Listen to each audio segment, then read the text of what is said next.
The following presentation is a Deej Experience production and may not be recorded, rebroadcasted, or retransmitted without the express written permission of Deej Experience LLC. For more information, visit us online at www.deejexperience.com.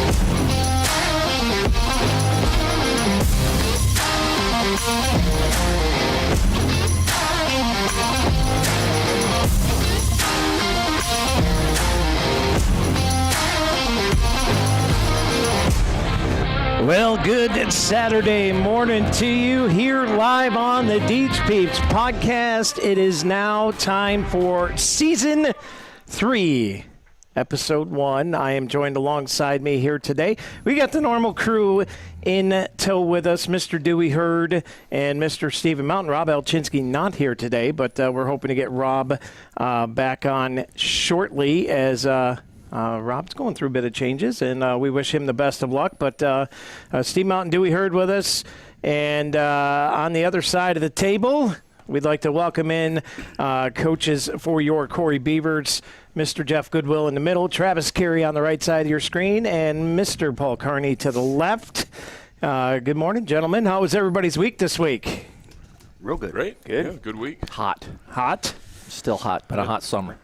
So we just got back from North Carolina, our 4-day vacation. I got 4 days instead of just 3 this year, so that kind of made me happy. But nice. We went to North Carolina, had a good time, visited a battleship, a fairly gigantic tree garden that was pretty neat. But, so this week has been busy on catch-up work.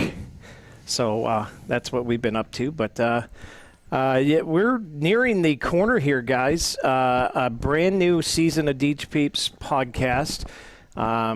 We're hoping to bring more kids in this year, and with that, new opportunities for just the kids to be more involved, to learn about them as people, not just players. So that's going to be our main focus with the podcast this year. But today is football preview day, and we're excited to get this football season going, guys. I want to touch on last year real quick.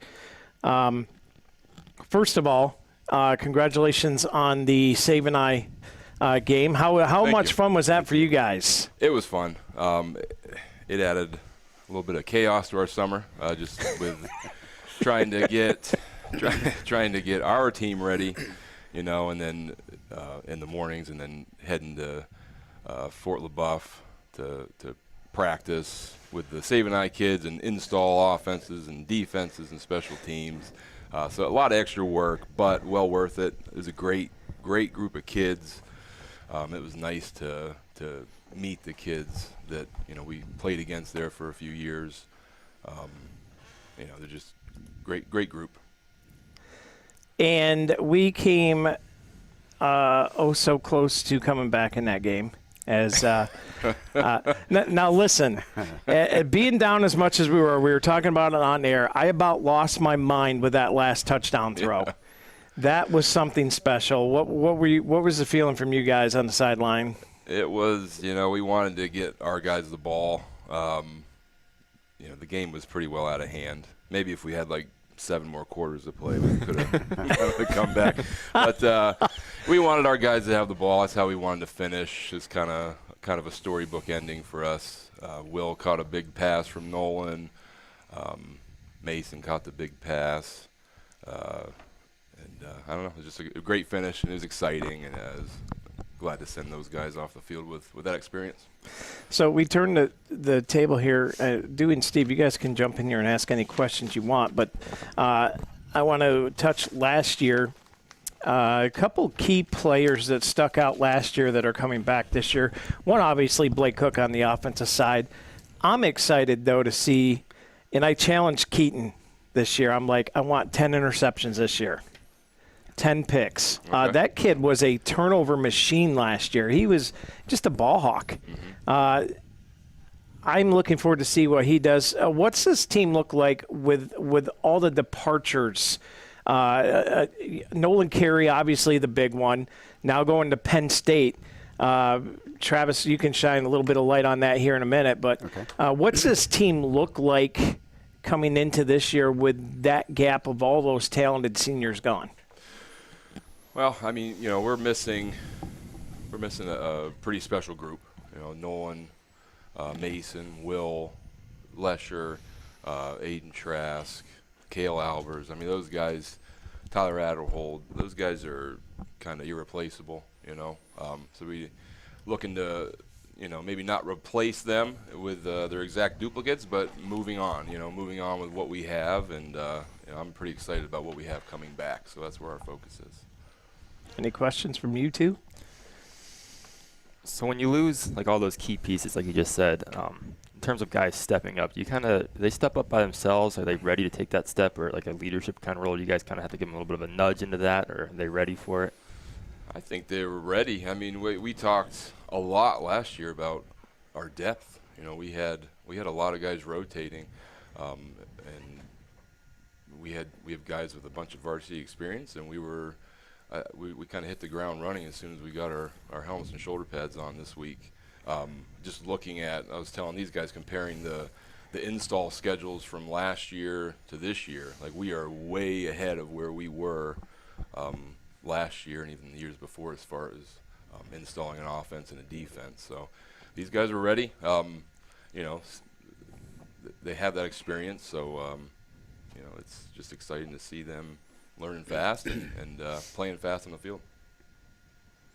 One of the things, Coach, that everybody talks about is the quarterback position. They are the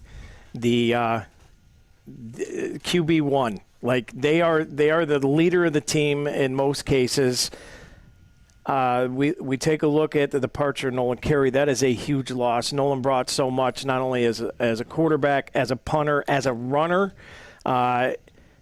We now take a look at, and are we looking at Lucas Baker coming in as this year's starter? That's the plan. Yeah, that's the plan right now. That's who we're looking at. Like I said, you're not replacing Nolan. Nolan's a special kid, but we are moving on from that, and Lucas is the favorite right now to be our QB1, so to speak.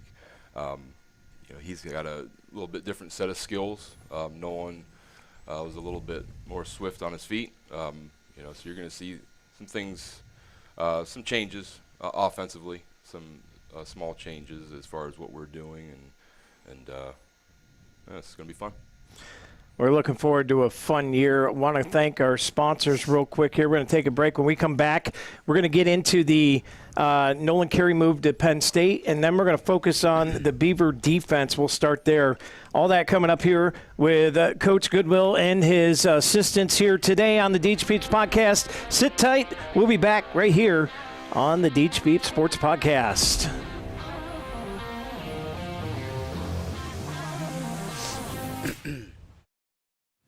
I do this because I love it. I love working with my hands. I love working with people. I love watching things transform from what they used to be to what we can make them become.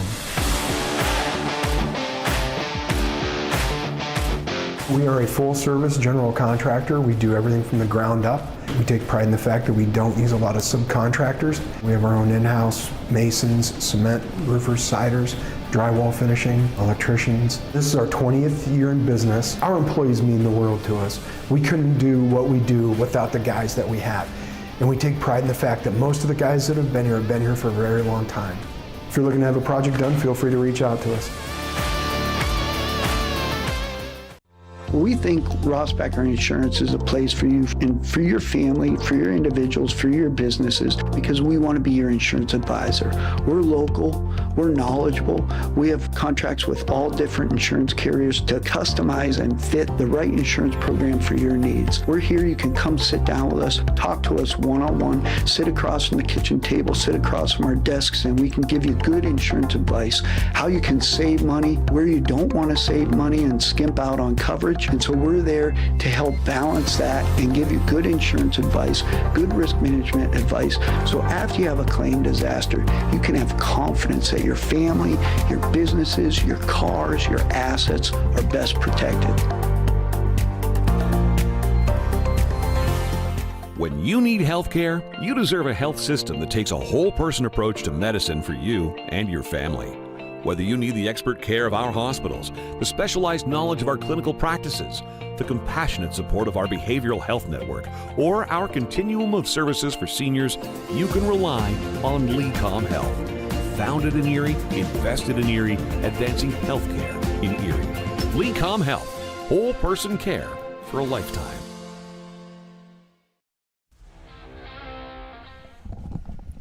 And welcome back in here to the Deej Peeps podcast, live on this Saturday morning, a gorgeous Saturday, as we get back to football talk with your coaches from the Corry Beavers.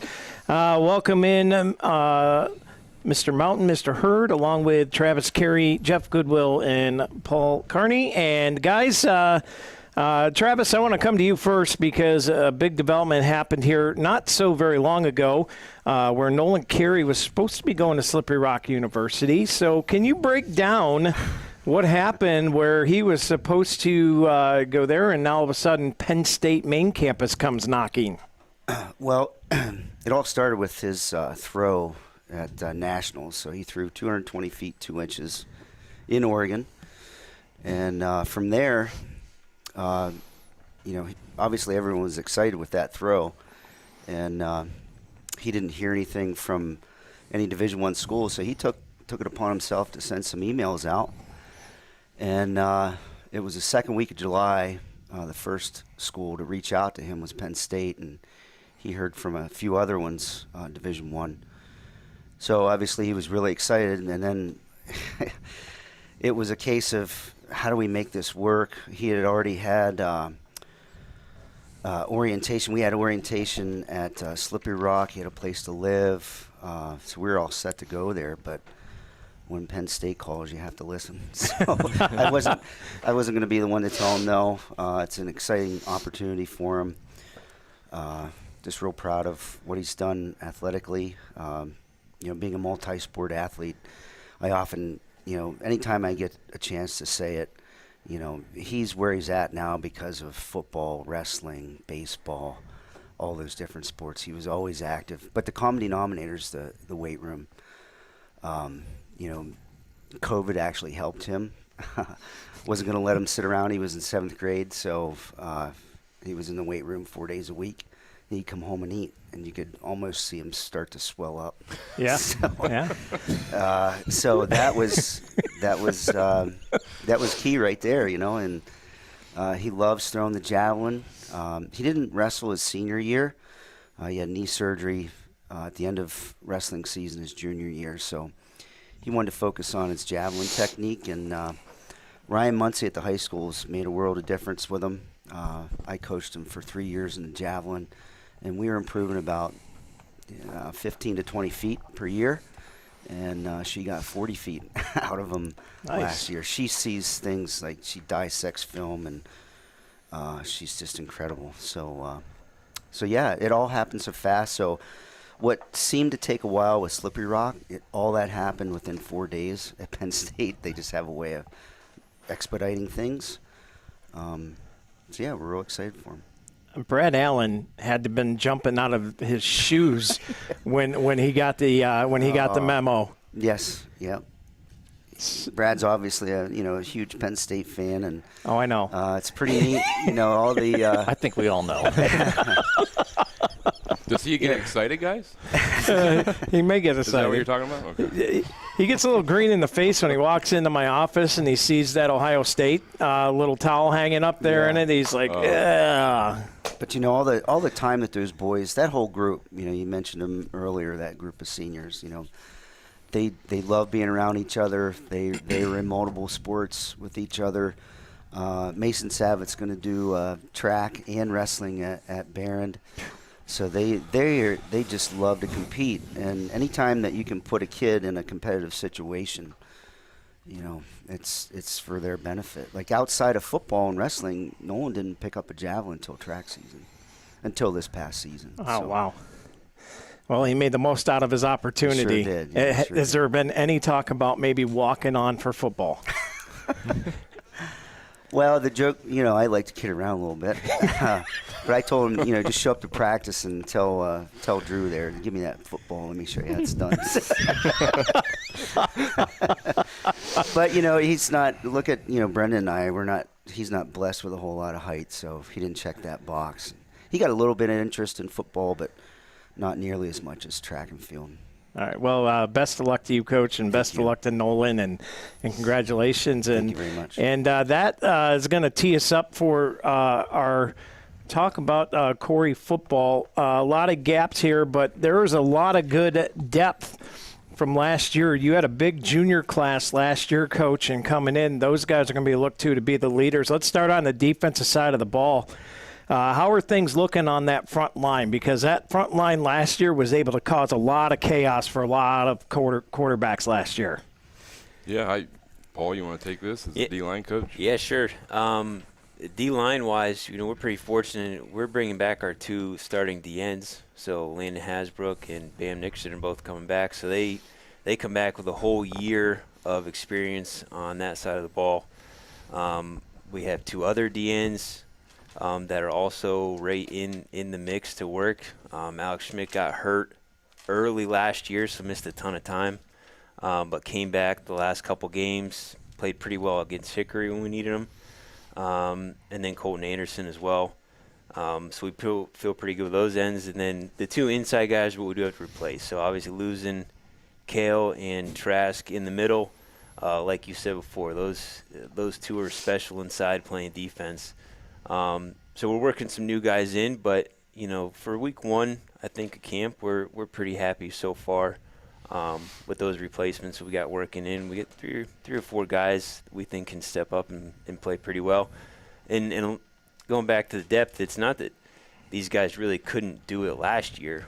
That senior class was just so battle tested, so ready, so experienced that it was hard for some of these guys to get on the field with those guys. So, you know, we're looking forward to those young guys coming up. And it's always exciting for them young guys when they know it's their turn to come in.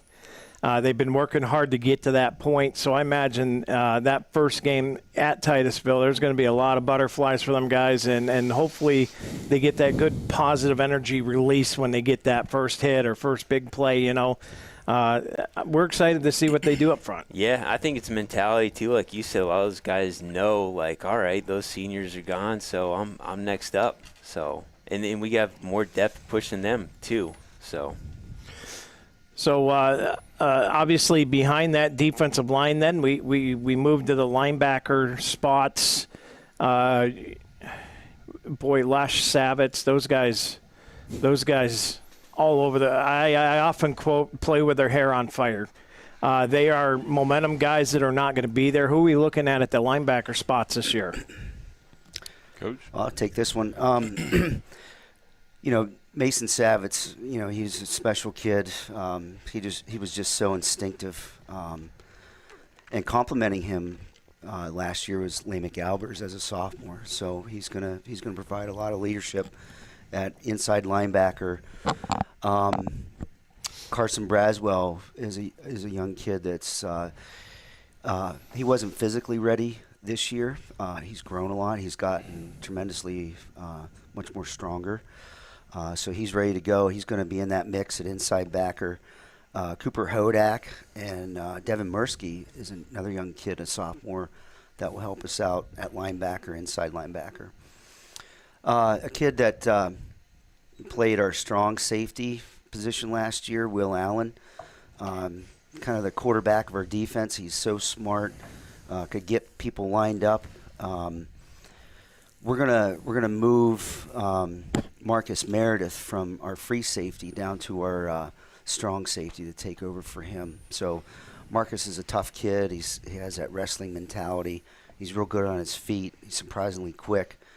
He's smart. So he's going to take over for Will Allen in that capacity. So I'm real excited about our linebacker crew because, so far we've been getting 4 guys reps at inside backer, which gives us a lot of flexibility. Inevitably someone's going to go down or someone's going to need a break. So we trust those guys to go in there, either through a rotation or just for a play or two. Just to add to what Paul was saying about the D-line, there's another kid, that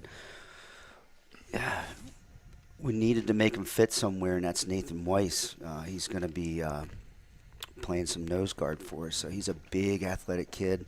He high jumps in track. He's 230 pounds. He's 235, I believe. 235, okay. Wow. Yeah, he's a big athlete. He is real good on his feet. And previous years, he's played some end, he's played some linebacker. But, we feel that we have a home for him on the D-line this year. Well, and it all starts, they say defense wins titles and championships and all that. I loved watching this team play defense last year, and those defensive backs were just ball hawking and flying around, and yeah, there wasn't very many guys that weren't covered last year.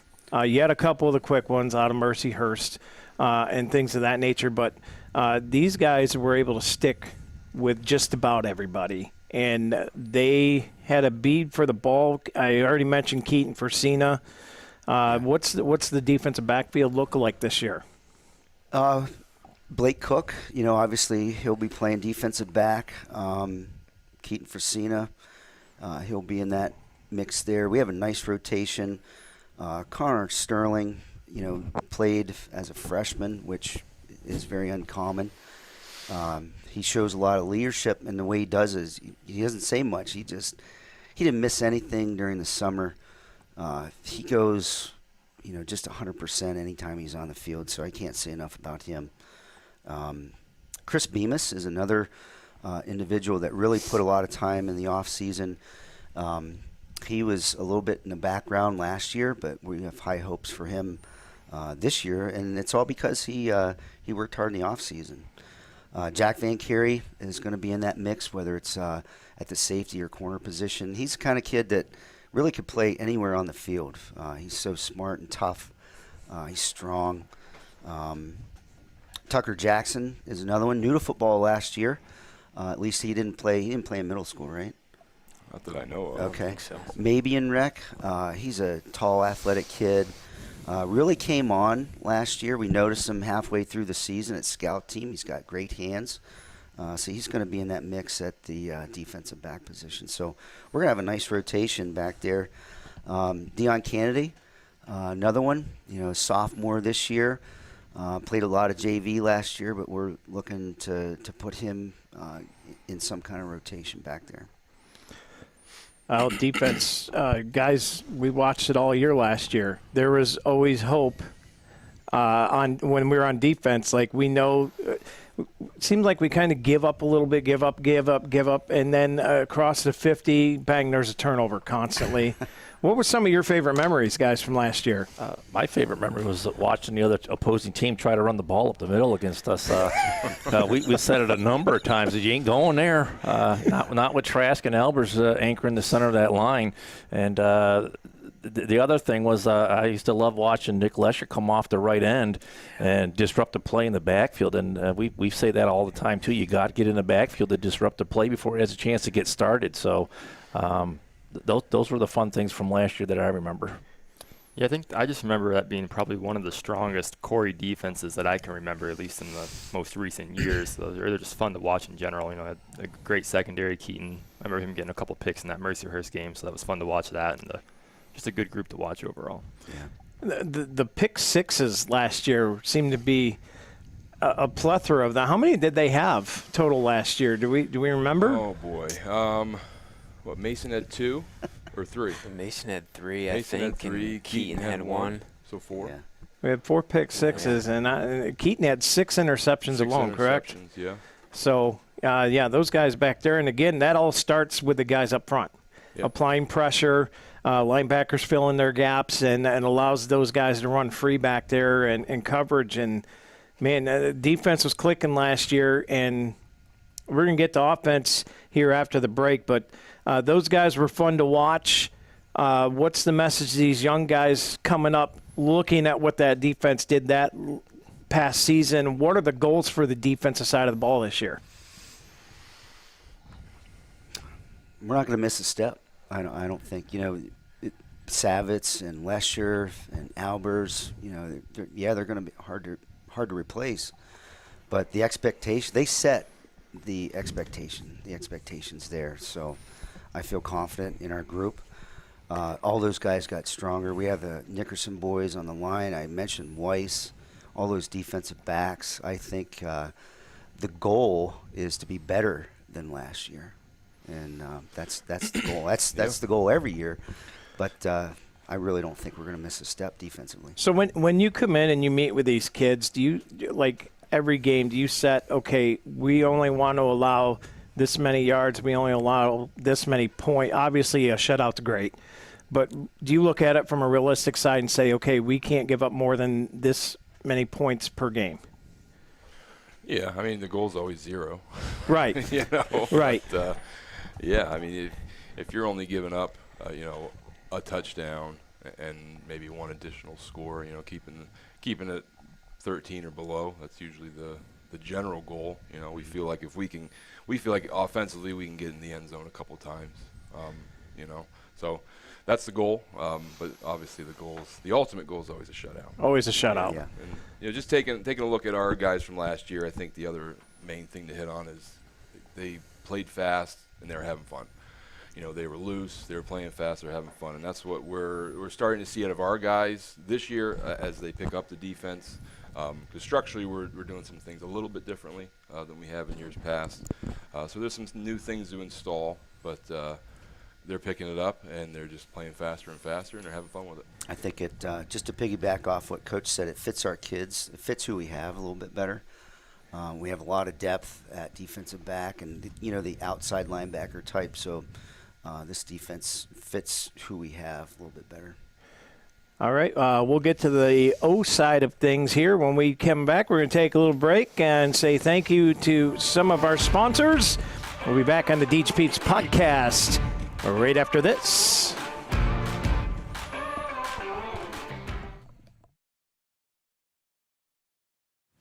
I do this because I love it. I love working with my hands. I love working with people. I love watching things transform from what they used to be to what we can make them become.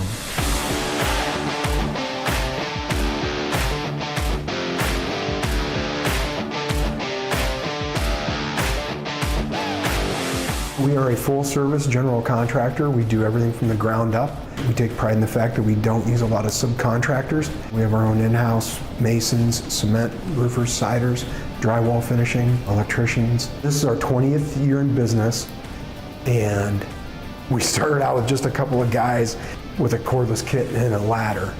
We've grown from there. We really try to focus on quality of work, quality over quantity. Things don't always happen overnight, and it takes time to make things perfect. We run our business like a business. Everything that we do is professional.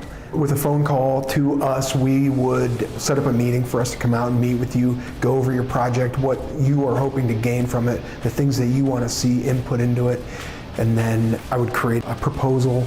We would send it out to you, you'd let us know your thoughts, whatever things that we got correct, whatever things need to be worked on, and then we would grow it into exactly what you want. Our employees mean the world to us. We couldn't do what we do without the guys that we have. And we take pride in the fact that most of the guys that have been here for a very long time. If you're looking to have a project done, feel free to reach out to us.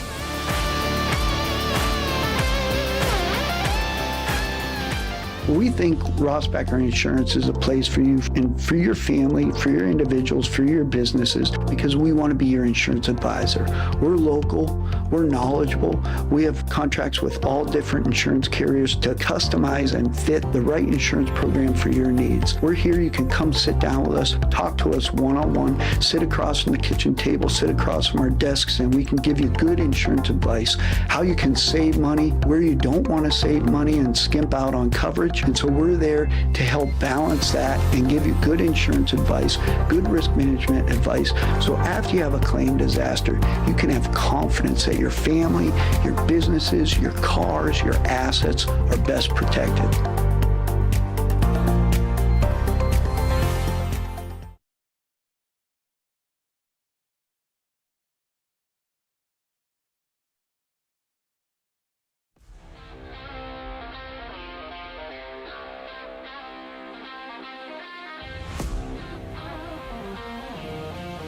Here to the Deej Peeps Sports Podcast. Scott Lockwood hanging out here with my guys, Mr. Dewey Hurd and Mr. Stephen Mountain. We're chatting with Corry football coaches, head coach Jeff Goodwill, Travis Carey, and Paul Carney. And gentlemen, we just got done wrapping up the offensive side of the ball. Defensive side of the ball. We're headed quiet Hurd. This is what I have to deal with. Like, it never ends. You should hear us when we go to commercial break at a football game. It's we should have a camera in the box. We really should. I think we would gain so many more viewers with Dewey yapping his flapper over there. But so let's talk offense, shall we? And we'll save the quarterback position for last, because there's always talk about the quarterback position. I want to talk about the hogs up front that make it all happen. And again, you're losing some key pieces up front. Cale Elbers in the middle. You're going to have a brand new center. Let's start there. Well, the guys we do have returning from last year's starters are Landon Hasbrook, and then both the Nickersons. So we have three returning O-linemen. Hasbrook is just such a smart kid and a terrific leader. So he was kind of our natural choice to snap the ball. So he's been taking reps at center all heat week, and it's starting to become a pretty good fit. Awesome. So he'll be anchoring that line then in the middle, and is he going to be flanked by Nickersons or? Well, yeah. So there's a Nickerson at a guard, and there's a Nickerson at a tackle. Okay. So that's where we are now. Got some guys stepping up. A younger guy, he'll be a sophomore. Gavin Albaugh is doing a great job. He's a Rich Galinsky disciple. He's been out there. He's been working out there, I think, since 6th or 7th grade. So he's just a big body, big, strong, athletic kid. So. As a sophomore, we're looking at him to help us out. And Coach mentioned Nate Weiss making that move to D-line. He also made the move to O-line. That was just the best fit for him with the guys we have coming back and his best way on the field. So when we had that convo with him, he was all about it. He said, I want to help the team. I want to get on the field. And I said, okay, we'll show you the way then. So he's competing there. And a couple other younger guys competing for those positions too. So it's been nice to see that depth and competition through camp so far. And real quick, we see it on the defensive side of the ball. You guys have a lot of depth that you're able to substitute a lot to keep your guys fresh. Mm-hmm. That's been a luxury the past couple of years now. Yeah. So how does that work with the offensive line? The offensive line, there's not too many years on most high school teams where you have more than 5, good linemen, decent linemen that are ready for varsity football. So we like to find our 5 guys and roll with them, so they're working together all the time, becoming a cohesive unit. And where they get breaks is always defense. Like that's where we want to have a lot of depth and get those guys off the field, because we don't want them off the field offensively. All right. So offensive line, 3 returning starters this year. they should be able to anchor pretty much and start opening holes for the running game this year. Now, I know when Dewey and I sit up in the box, we're not coaches, and we say that a lot. I struggle with running from shotgun all the time. I am an old school behind center, you know. You people got to get over it. He's not quite there. I'm getting there. But it is a new style. You're bringing the college type offense down to high school. These guys are getting. You're seeing it more and more. Even General McLean of all teams, who I thought would never get out of that wing tee. Yeah, they were triple option forever. They're triple. Yeah, now they're out and running 4 or 5 wides. You can run the triple out of shotgun though too. Just so you know. So, but yeah, let's take a look at our running backs this year. Obviously, Lamech Albers made a couple huge plays and had great playing time last year coming in. And you know, my favorite was that in Mercyhurst where he stumbled into the end zone. Steve got a great camera shot of that down in the field. That was a great play. But Lamech's just one of them kids that is nose to the grindstone. You know, he reminded me a lot with that flowing hair of his last year of Levi Earhart. Like, just that same kind of playing style. Relentless, just go get it. Yeah, he's a tough kid. I mean, you know, he's an Albers. We know he's tough, and he's got, you know, he's a physical runner, but he's got some sneaky speed in there too. So, as far as the running backs go, you know, we're looking at Lamech Albers as our big physical back. But don't be surprised if you see Marcus Meredith in there in the backfield, filling that same type of role. Along with restructuring the defense, you know, we've changed some things up offensively as well, moving some guys around on the field. So those are our more power backs, and then you're going to see Connor Sterling both in the backfield and at the slot, and the same thing with Deion Kennedy. So pretty deep running back room. All those guys kind of bring different things to the table. So we're just looking to play on their strengths when they're in there, and excited to see those guys tote the mail a little bit. And Dewey, we watched last year when Kennedy got the playing time that he did. He made an impact in those games late. You had commented on it. He's very slippery back there. Yeah, hard to tackle. Reads his blocks well, and is a patient runner as well to allow those blocks to get set up in front of him. So look to see what he can do coming in this year after another year of experience. And, you know, he just keeps growing and getting better. Well, Coach, this next position class I'm going to leave to the professional. He is Andre Wannabe, Andre Reed. Stop. Those are his words. I've never said that, by the way. Never once have I uttered that. We have a very talented core of wide receivers. I've never seen a Beaver team, at least, with as much speed as we have at that position this year. A lot of speed. Steve, what did you see out of him last year? What was your – because I know, you know, we had Will Allen there last year, but the job that Blake Cook did, that kid is fast. Right, yeah, you throw the ball in his direction, he's going to come down with it. So what do you think out there, Coach, between him and Fresina and a couple of young guys, Sterling in the slot, you said? What's the outlook like out there? Well, I mean, I'm excited. You know, we got Keaton coming back. He'll be our extra receiver again. You know, looking to try to get him isolated as much as we can and try to get those matchups. And what's going to help us do that is the fact that Blake Cook is on the inside. You know, I like the flexibility it gives us. You know, if you can't double everybody, so you know. There's probably going to be games you're going to see where maybe Keaton will have a big game, maybe other games where Cook's having a big game. Other guys we have filling that depth too, Jack Van Carey will be in there. Alex Schmidt is an up-and-comer. Like Coach said earlier on the D-line, he was injured early last year and really didn't get to make his way back until late. Tucker Jackson's in there. Doing a great job. We got Chris Bemis, and then, like I said, you'll see Sterling and Kennedy out there at the slot as well. So all kinds of different guys we can move around, and we just got to give them the football. Yeah, and it doesn't hurt to have one of the fastest guys in D10, right? I know Blake's an incredible track athlete. Yeah. And Yep. super good speed That out there. never hurts. Yeah. And with Mr. Cook, we've seen it several times. Corry would just drop it right in his hands, and he'd drop it.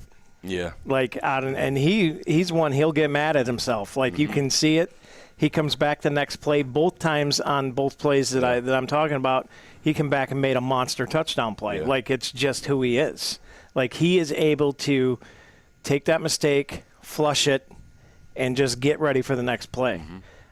That's got to be handy to be rubbing off on the other kids as well. Yeah, I mean, as coaches, we're always talking about moving on. Whether it was a good play or a bad play, let's have a short memory. Let's move on, because what's important is the next play. So whenever you have guys modeling that, obviously that makes our jobs a lot easier. So we come circle around back to the quarterback position now. We've talked about the loss of Corry. It's going to be a big hole to fill. You're not going to fill it, right? But the guy who is stepping in, that's his goal, is to fill that role to the best of his ability.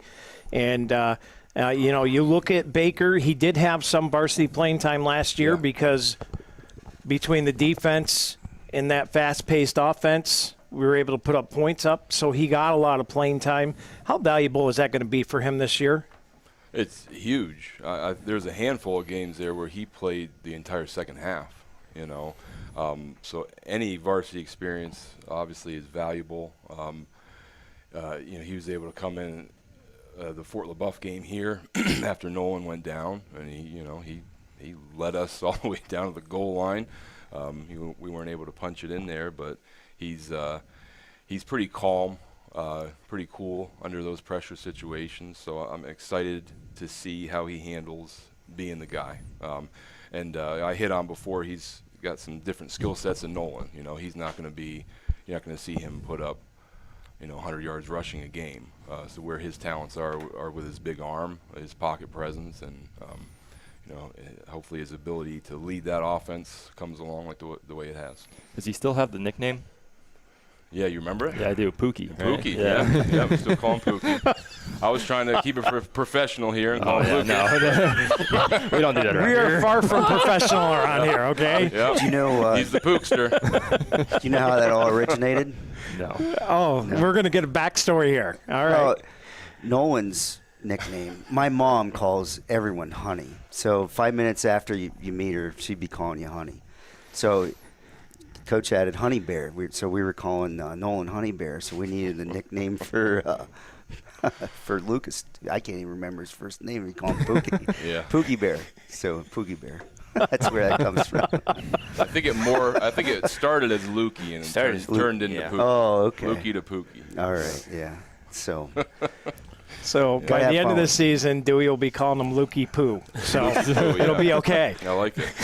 So, Coach, you've been here for a number of years, and we've talked about this a number of times over the years of covering football. How important it is to have an established coaching staff year in, year out. You don't have to acquaint yourself with the team every year. You have a system established. With graduating the big class that we had last year, what was your biggest challenge coming into this year?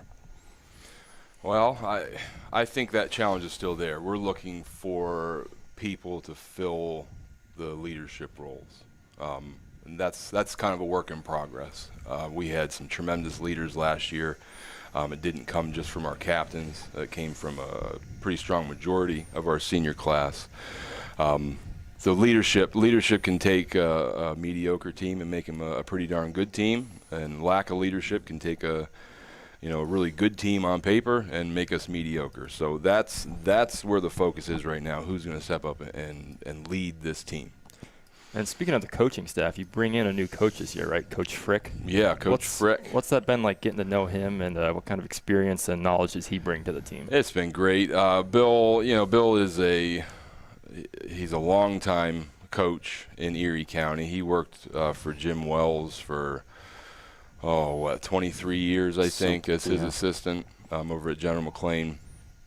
Spent some time, a couple other staffs. Just a wealth of knowledge, both defensively. He's actually coaching the offensive line this year as well, so they're getting a little bit of a refresher, coached up a little differently than we've been coaching him. So he's been nice to have on staff. And you guys mentioned consistency before on staff. I mean, to be able to come in and year out with roughly the same staff, the same nucleus that we've had in previous years is huge. Consistency is a huge part of building a good program, and it's been nice to have that. So, and I think we've talked about this before, Coach. How does that enable you to reach down to that middle school coaching level and get with those guys and help prepare the middle school team to make that jump to JV to freshman and sophomore years? Yeah, well, Craig Jakewith, our middle school head coach, he's been there forever too, and he works hand in hand with us. A lot of times you're going to see him on the sidelines with us on Friday nights. His goal is to get kids prepared, and they're going to try to do everything, or some of the things rather, that we do. Not everything that we do at the varsity level, but the things that transfer over. Just the way they teach the skills and the base offensive structures and defensive structures. So it's a huge help. And then down at the rec level, Rob's the same way. Rob's he just loves Corry football. He loves his role as the rec coordinator. He's doing his part to build this program and build up our future. Well, it sure is nice just to have that consistency, the familiarity.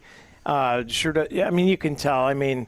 You go back to when we were changing coaches every 2 years. It was kind of a nightmare. Like, you didn't know what offense you were getting. You didn't know who was going to play where. Now that you have settled in and you feel like the staple, which means you can't go anywhere for another 10, 15 years, by the way. Okay. Long term. But, yeah, you can tell the difference in that, Yeah, just the feeling that the team has when they walk out onto the field. It just they have that aura about them. They're confident. They walk with pride, and they have a sense of being. They know what their jobs are, and they come out and they function well on the field because they have that strong foundation to pull from. Well, we're looking for big things this year from the offense. A lot of speed. A lot of speed. Without giving too much away, how much has the offensive game plan changed? Because of some of the parts you're missing, but also because some of these fast kids now becoming part of that leadership and part of the starting core. You'll see us establishing the run game a little bit more this year. Obviously, it's not going to be the QB run game. Our offense was primarily QB run game, and then of course Nolan's slinging it. So we need that deep running back room. We need those guys to step up and do a great job. We need the offensive line to step up, obviously, and make those lanes to run through. If we can establish a run, get some guys, get an extra guy into the box, it makes it a lot easier to get the ball out to our athletes out there in space. So look for us to establish a run game early, a little bit more this season. Do you plan on, with the speed, you can really wear down a defense quickly? Are you planning to utilize that as far as kind of a no-huddle style offense at times? Yes. That would be the first thing I would prepare for. Yeah. Yeah. Just wear them out. That's it kind of goes hand in hand with a speed offense, right? Yeah. I learned from the great Homer DeLatre that huddling doesn't make any sense. It's just a waste of time. So, we went to huddling a few years ago, kind of out of necessity. We just weren't very good, and we didn't want to move really fast and go 3 and out and give the defense or the other offense all kinds of time on that side of the ball. So we were trying to slow games down. Where now, like you said, we want to use that speed and that depth as well, because if you're going to run a no huddle offense and you're going fast all the time, your guys are going to get tired. Yeah. Right? You're tiring out the defense, yes, but your guys get tired too. So that depth will allow us to move a little faster. All right. Well, one more thing before we go to commercial break. Big scrimmage coming up. Eisenhower coming in. What are some of the main things you want to work on during this scrimmage game, and what are you looking to see out of the team? Well, in the scrimmage, you always want to see the fundamentals. You know, we've been working on tackling all summer, all week. During Heat Week, we will continue to do that this week. We want to see great tackling, great blocking. You know, we want to be able to feel good about our base stuff, offensively and defensively. You know, scrimmages we don't generally show a lot, but we want to do our base stuff really, really well. That's the expectation. Well, our expectation is we're going to try and set up in there next Saturday and run our little test runs. We do have a new feature. Well, we used it once last year during the Warren game, but Mr. Mountain is going to be our on-field reporter. Nice. So we got to train you that before halftime you go to the gate before you go to the locker room.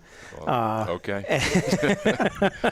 It was nice that one game, and then Hunter went on and did his racing thing, and he's having a great time wherever he's going following race cars. But we're going to have Steve, so we're going to have that ability to interview every game. Okay. And he'll be our main on-the-field camera guy along with Jack, and we're looking to get in depth. So I would ask that you guys have a couple people prepped if we can't get to you, that maybe some of the other coaches be ready to answer some questions. You can get me. Just tap me. No matter how grouchy I might look, just tap me. That's just the way I look. Well, you can swing at him if you want. He deserves it every now and then. We all do. So, all right, we're going to go to break. When we come back, we're going to talk about the upcoming schedule with Titusville on the road. 3 road games right out of the gate this year. We'll talk about it when we come back on the Deej Peeps podcast right after this.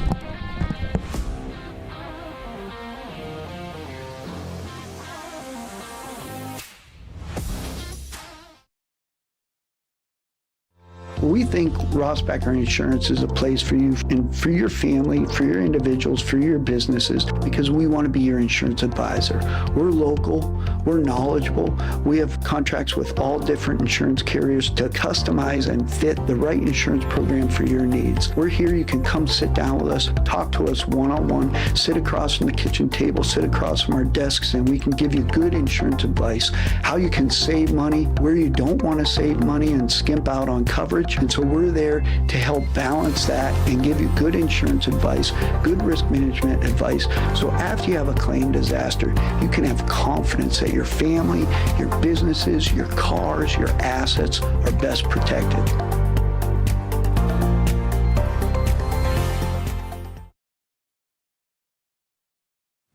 I do this because I love it.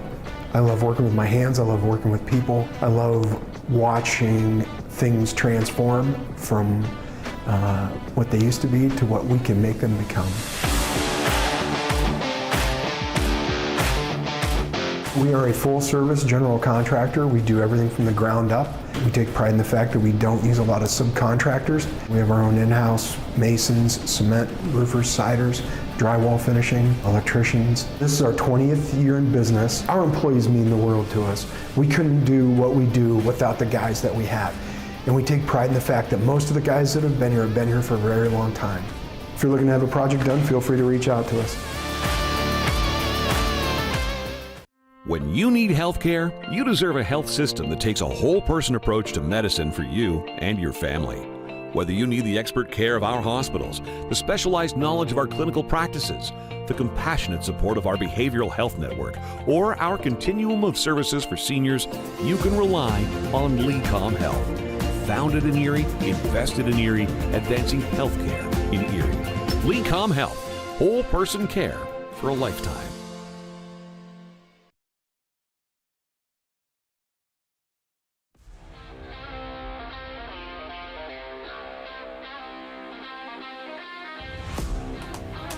And welcome back in here to the Deej Peeps podcast, live from the Rossbacker Studios. My name is Scott Lockwood. Along with me are the Corry football coaches and Mr. Dewey Hurd with Stephen Mountain. And, gentlemen, we are creeping up on our scrimmage next week. Real quickly, I do want to thank our main sponsor for the Deej Peeps podcast, Dynasty Construction, for addition sidings, decks, roofing, kitchens, bathrooms, and complete remodeling. Give Josh Dine and the guys a call today at 814-663-8888. And with that, let's talk about the schedule coming up out of the gate here, guys. It's going to be interesting as, Titusville, always tough. Colville graduated last year, correct? He did. Correct. I'm not sure what to expect out of Titusville this year. Warren is still kind of trying to figure it out. And then we have Fort LaBeouf, who we all know how we feel about Fort LaBeouf on the road. Always a tight game. And, of course, the kick heard around District 10 last year was a nice little capper of the great year that the Beavers had last year. So co-region champions this year. You look at them first 3 games out of the gate. What sticks out the most to you? Well, they're road games. It's tough to start the year with three games on the road. The positive about that, though, is we were kind of road warriors last year. I mean, the only game we lost on the road was our last one, Hickory. So our guys are comfortable playing on the road, and I would say that's the toughest part. And also, you hit on it. It's kind of the unknown there of Titusville, and I'm anxious to see where they are in their scrimmage and get some film on them. So, yeah. So after that, you get one home game, which is Girard, another struggling team, but with the new head coach last year over there trying to put something together. Still a little bit unknown what they have, but the home opener at Girard should be a winnable game if we play to the level we're capable of. And then you're back on the road, and that one is General McLean. And, boy, they come in last year, and they stole our homecoming. Yeah. Yep. So out of those 2 games, what are you looking for there? Well, I mean, first off, Girard, we're going to be very excited to be at home after those first 3. Coach Brooks does a fantastic job wherever he's been. So look for them to improve every year as he builds that program up. So you never want to count them out. And then GM, obviously they lost the Zeitz kids. That's a big loss for them, but they always return a great team. The one that sticks out to me is Corwin, their big tight end, who absolutely destroyed us last year. He killed us last year. So, we have to have an answer for him. And it's going to be another tough game. It's always a tough game at General McLean, especially there. And I remember that game, Dewey, because it seems like every other play I was like, it's the tight end again. I remember saying that how many times that game. Yeah. So from there, we go ahead and we move on to the second half of the schedule. We'll have Mercyhurst Prep at home. That was a great game last year. Is that running back? I can't remember his name. Feliciano. That's it. Yeah, he's back. He's a junior. He's only a junior. He's only a junior. Yeah. Oh, boy. And I feel like our game last year, kind of middle of the season there, was when he was really starting to come into his own and really break out. And he got better and better in the latter half of the season last year, if you paid any attention to what he was putting up stats wise. So yeah, he's going to give us fits. We have to have an answer for him. He's going to be even better than last year. What did he just do at the state meet? He won the 100? 100 champion. Yeah, 100 champion. So a lot of speed and a thicker kid for that speed. So he's a physical and fast athletic runner. So he reminds me of because he's a thick, short kid who's fast, like a Maurice Jones-Drew with speed, and that's dangerous. Yeah, he's dangerous. I mean, the amount of times we hit him last year and he was able to break away was a little infuriating. Well, a couple extra tackling drills that week, I think. We take that game at home, and then we follow it up with 2 key home games. Northeast, another one of them teams with a new coach last year that's kind of struggling, trying to build their program back up. They do have a couple talented players. Their running back is one of them fast, shifty guys back there, so he'll be one to watch. And then at home against Fairview, who was able to win some games and ended up splitting the region last year. 3 ways. Yep. Yeah, Coach Sobes is he's another one of those staples here in Erie County. He does a fantastic job. No matter what year you're playing those guys, no matter what they've done, you always have to have a great week of practice, and his guys are always going to be ready. So that's going to be a tough game. It always is. And then the Northeast game, that's a Thursday night game, so there's a little bit of, I guess, self-inflicted adversity there. You know, we got to change up the schedule a little bit for the week, so that's always something for the head coach to be concerned about, because you just never know, you know, when you change up the schedule how the kids are going to react. So something to deal with there as well. And then out of that, you go to your last road game at Harbor Creek. Huskies always bring a tough crew to the table. What are you expecting out of that game? Those last 2, I mean, Harbor Creek, always tough, always physical. Oil City, always tough, always physical. You know, we're going to Harbor Creek, which is always a tough place to play. Their crowd's always into it. And that's us wrapping up the region. So depending on how things go, you know, you don't know if the region's going to be on the line when you go to Harbor Creek or not. So that'll be a tough one. And then always nice to get Oil City to come here. That's a tough place to play as well. So we're glad we don't have to travel there this year. Well, we'll throw it up one more time here.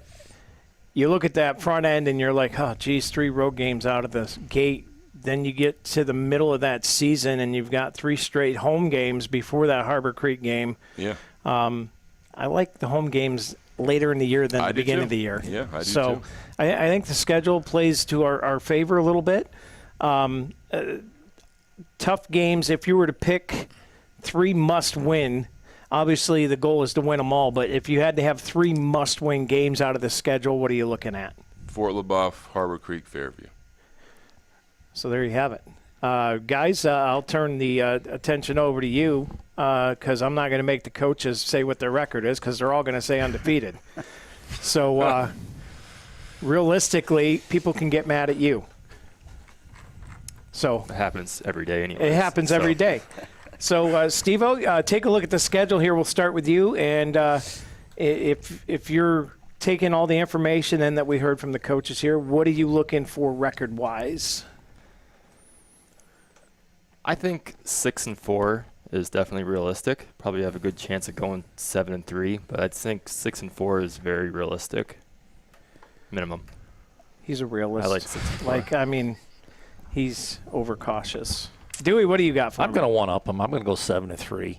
I'm thinking along the same lines as what Steve was there. That there's not an easy game on the schedule there. You look at that schedule, and every last one of those District 10 teams are going to be a tough physical opponent, and some of them have their internal issues that we talked about. But I think 6-4, 7-3 should be a pretty decent year. We win a couple of the games that are going to be tight, and you might be looking at 8-2, so or better. So that's I'll go 7-3. I'm at the 8-2, 7-3 mark as well, and I think the 3 games that are going to come into play there, the Fort LaBeouf, obviously they're probably mad after that last loss. We've developed a little bit of a rivalry, I think. Yeah, we haven't really. I don't know if we've had a full-blown rivalry, but we've taken 3 of the last 4, right? And every time we play them, it's close. So it's tight. Maybe and it maybe rains. a rivalry. Yeah, they control the weather somehow, and it always rain. rains. And I think if we lose 3, Fort LaBeouf might sneak one in. I think General McLean always plays us tough. Always scary. And then the other one is Oil City. I don't think we've ever figured out the Oil City puzzle And I think those are the three. If we lose three, I think those are the ones. You could flip-flop Mercyhurst and Fort LaBeouf, but I think Fort LaBeouf, General McLean, and Oil City would be the tough ones on by my account anyways. Well, speaking of Fort LaBeouf and that rivalry that we got going, we need to talk about our kicker this year. Every year we try to steal a kid from the boys soccer team. We graduated Zach Turbin from last year, and who we got lined up to put the foot to the ball this year? Special teams coordinator, Paul Carney. Same thing with the punter, too, right? Yeah. Ross Nolan. We're actually holding open tryouts. Anybody that wants to come kick. Well, remember Landon Hasbrook? He punted a few years ago. Well, we've been really fortunate the last 4 years with Nolan. We could rely on Nolan to do all of the kicking if we needed it, and he kicked those extra points those first 3 years, and then last year, obviously, we moved to Turbin. He became really good at it, and then, of course, kicked that 37-yarder. So we've been pretty spoiled from a kicking standpoint. So coming into this year, yeah, we're looking at a couple guys, but Hasbrook is one of those guys. We do have a soccer player, Gavin Kent, trying to work. I was going to throw his name out. Yeah, he's been showing up, putting in the work to do it. A couple other kids as well. But at this point, we probably haven't exactly settled in on a kicker. It's kind of a work in progress, but we'll get there. So that's also, and we didn't even talk about special teams because everybody overlooks it, and I do the same. But you look at Blake Cook returning kicks, Will Allen last year. That kicking game was clutch. I mean, some of them punts Nolan had flipped the field for us several times. And, we all talk about Turbin and his leg power, and that last game was critical. But special teams are a big part of this. What are we trying to get out of other than the kicking team, kick coverage, kick returns? Yeah, we're pretty fortunate just from like a kickoff, kick return team to return a lot of guys who are on those teams. It's always a balance of who do we want to get off the field for a little break, but not, risking, damage on those teams. And then in some cases with Blake, like with punts and kicks and kick returns, we need to take advantage of those things. 2 games last year, obviously LaBeouf kicking the field goal at the end, but Mercyhurst Prep, they score. We're kind of on the heels of our feet, and then Cook takes it to the house and right again. We're up 8 just after that, and we're able to finish the game. So, looking at Blake, just Blake, he's not a secret anymore. So yeah, he's going to be well covered. He my guess, will not receive very many kicks, which is fine. We feel like we have a couple other guys that we think can fill that role. But it's always a balance of, not losing a possession versus, even like going after a punt or something. So it takes some time. We practice at it. Pretty fortunate with Jeff actually. I don't know how many high school teams carve out as much time for special teams as Jeff does. But I think we look over the last few years, it's really helped us. It's kept us in games. It's won us a game. I mean, we've gone a couple years now where, we're not giving up big returns. We're taking a few returns to the house, blocking some kicks. The field goal was definitely an outlier. I don't think we kicked the field goal in like 7 years, but that was my first. That was my first field goal. We got it when we needed it, so. Yeah. All right, well. Special teams are special. Special. Yeah. I guess one last thing for you guys, and we'll let you get on out of here, is has there been any changes to the rule book this year that we may need to be aware of, or the fumble? The only big change this year is when you fumble forward and it goes out of bounds, it's now returning to the spot where you fumbled. Okay. Yeah, I mean, and that affected us a couple times last year. I think it was the LaBeouf game. They fumbled ahead 5 or 6 yards, went out of bounds, got the first down. And we were like, wait a minute, that's not right. And they said, we were really nice about it, but more or less they said, that's the rule, coach. So, okay. And obviously they're right. Yeah. They're usually right. They're usually right. And it doesn't matter if they're wrong. You're not going to change their mind, I argue right? out of passion, but they're usually right. But, yeah, that's the big change, which I think was necessary. I mean, it doesn't make sense that if you can fumble the ball and it goes out 20 yards downfield that you get all that yardage. So that was the big change. All right. So we are queued up, ready to go for Beavers football. It starts next Saturday with the scrimmage against Eisenhower, and then the week later we are on the road at Titusville to get this 25-26 season underway. Best of luck to you guys. Any last words there, Dewey or Steve-O? No, I'm excited for the season, looking forward to it, and wish you guys the best of luck. Thank you. Yeah, Appreciate thank you. it. That's good to have you back again this year. Good coaching staff, and always look forward to seeing where the kids step in and step up, and we just reload and go again. So good luck this year. Thank you. Thank you. Thank you.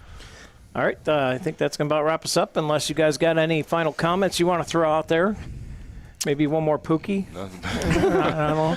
Just thanks for having us. Thanks for having us. Thanks for shining the light on not just our program, but all the other programs here. It means a lot. Well, we do it because we love it, and we've opened up the new slogan this year: "Live the game, love the community," because every game matters to someone. Yep. And that's what we're about, and we're glad to be there. We can't wait to get the season going, and best of luck to Corry this year in football and all sports. I'll let you say it last. Go Beavs. There we go. We'll wrap it up for this week. Stay tuned. We'll let you know when the next podcast is with volleyball head coach Kelly Goodwill and his returning juggernaut team coming off a second-place state finish last year. Until then, for Steve, Dewey, and the Corry football coaches, my name is Scott Lockwood. Pleasure having you aboard this morning. Until next time, God bless and have a great weekend.